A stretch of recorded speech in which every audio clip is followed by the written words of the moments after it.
Na Slovensku existuje miesto, o ktorom sa hovorí len šepotom. Mnohí ho hľadajú, no len málo kto o ňom prehovorí. Nejde o slávne banské dielo, ani o turistickú atrakciu. Tento príbeh nás zavedie hlboko do lesov nad Banskou Štiavnicou. Tam, kde sa história stretáva s legendou a kde čas zdá sa neplynie tak ako inde. V týchto lesoch sa ukrýva niečo, čo zmiatlo vedcov, vydesilo miestnych a zmizlo z máp. Hovorí sa tomu kameň zmiznutia. Je to len dávna legenda alebo skutočná brána do iného sveta? Odpoveď možno nájdeme, alebo navždy stratíme. Vítajte pri záhade kameňa zmiznutia v Banskej Štiavnici a nezabudnite sa prihlásiť na odber, zapnúť upozornenia a sledovať až do konca. Tento príbeh vás zavedie ďalej, než ste si mysleli.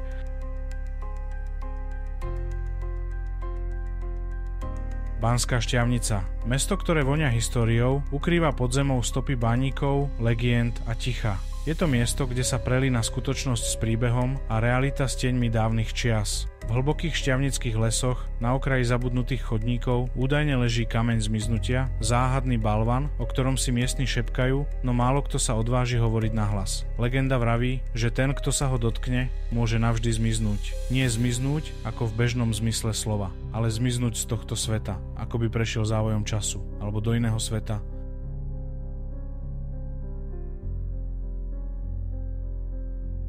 Podľa rozprávania starých obyvateľov sa v 18. storočí stratila celá skupina baníkov, ktorí boli vyslaní preskúmať nové ložiská v zalesnenej časti za Piargom. Po 3 dňoch, keď sa nevrátili, vyslali za nimi hliadku. Po baníkoch nezostala ani stopa. Len divne vyvrátené stromy, stopa popola a uprostred čistiny zvláštny kameň. Vysoký, asi 2 metre, pokrytý machom a čudnými výčnelkami, ktoré akoby tvorili staré runy. O kameni sa neskôr prestalo hovoriť. Vraj bol prekliaty. Počase zarastal lesom, až naň ľudia zabudli. Tí, čo si pamätali, umreli a tí, čo počuli, už nikdy nehľadali. Ale niečo zostalo. Legenda, ako tichá výstraha. V niektorých verziách sa hovorí, že kameň je bránou do inej dimenzie, do minulosti alebo do miesta, kde čas nemá význam. Iní veria, že ide o pozostatok pohanskej svätyne, kde sa odohrávali obetné rituály. Aká je pravda? Mohol byť kameň portálom k starým bohom?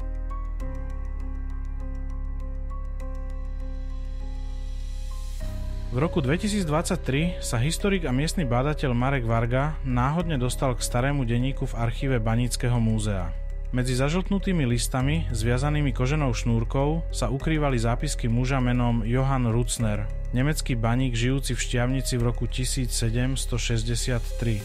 Záznam v denníku znel: Dnes sa nebo zatiahlo, vietor zavíjal ako vlk a z hory prišlo svetlo. Fedor išiel za ním, vstúpil do ticha a už sa nevrátil. Záznamy pokračovali. Našli sme len veľký kameň, hladký, chladný, iný ako všetko ostatné. Na ňom znak, neviem ho pomenovať. Marek bol fascinovaný. Spojil si to s miestnou legendou. Mohol to byť ten istý kameň?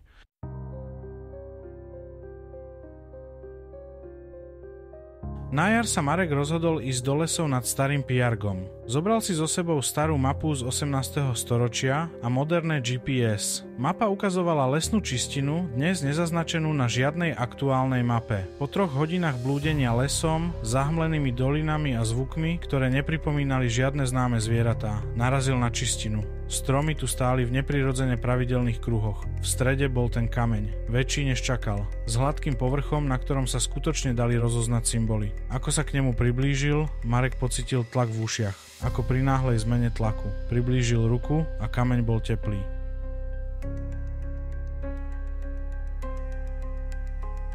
V noci sa Marek rozhodol vrátiť k balvanu. Tentokrát s batohom, kamerou a meracími prístrojmi. Počas splnu. Keď stúpil na zem pred kameňom, všetko sa zmenilo. Ticho sa stalo hutným. Svetlo mesiaca sa akoby rozplynulo. A potom výjav. Ako sen, no príliš reálny. Okolo neho boli baníci v dobovom oblečení, ticho sa rozprávali, niektorí pozerali smerom k nemu, nevideli ho. Marek cúvol. Všetko sa stratilo. Bol to preľud? Alebo priestorová trhlina? Časová slučka?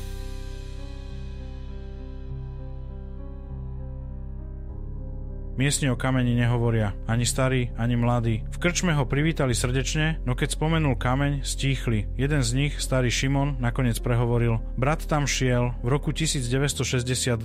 Mali sme vtedy ísť spolu. On šiel prvý, nevrátil sa. Nikdy, polícia nič nenašla. Starý muž si odpil z pohára, vstal a odišiel.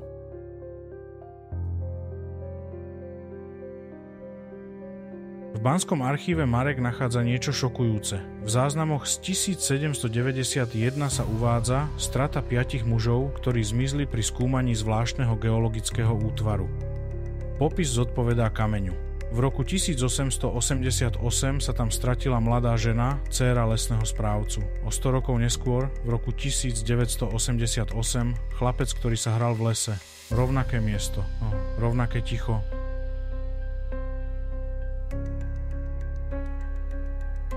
Marek sa rozhodne vrátiť naposledy.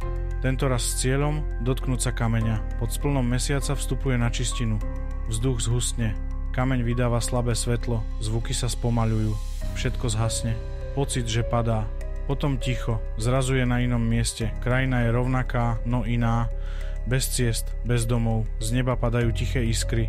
Vidí postavy. Počuje jazyk, ktorému nerozumie. A potom tma.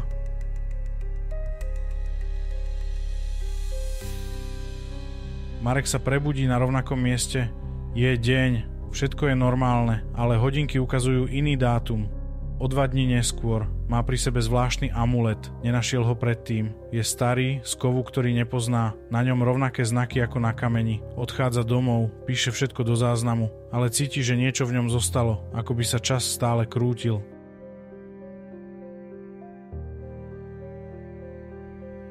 Mesiac potom, čo Marek zverejnil svoje poznámky, zmizol. Jeho byt bol opustený, dvere zamknuté zvnútra, na stole zostal otvorený denník. Posledná veta, kameň čaká, dvere sa opäť otvoria. Odvtedy sa čistina opäť zahmlila a kameň, nik ho už nevidel. Ale les si pamätá. Toto bola legenda o kameni zmiznutia z Banskej Štiavnice. A teraz vzniká otázka, je to len legenda, ktorá prežila stáročia? Alebo sa v Šťavnických horách skutočne skrýva niečo, čo nedokážeme pochopiť? Rozhodnutie nechám na vás. A nezabudnite, dávajte si pozor, kam v lese stúpate.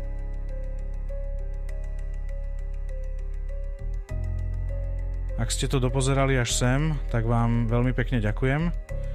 Budem rád, ak mi napíšete svoj názor do komentára, prípadne mi napíšete ďalšiu tajomnú tému, ktorá by vás zaujímala. A ešte raz pripomeniem, nezabudnite sa prihlásiť na odber a zapnúť upozornenia.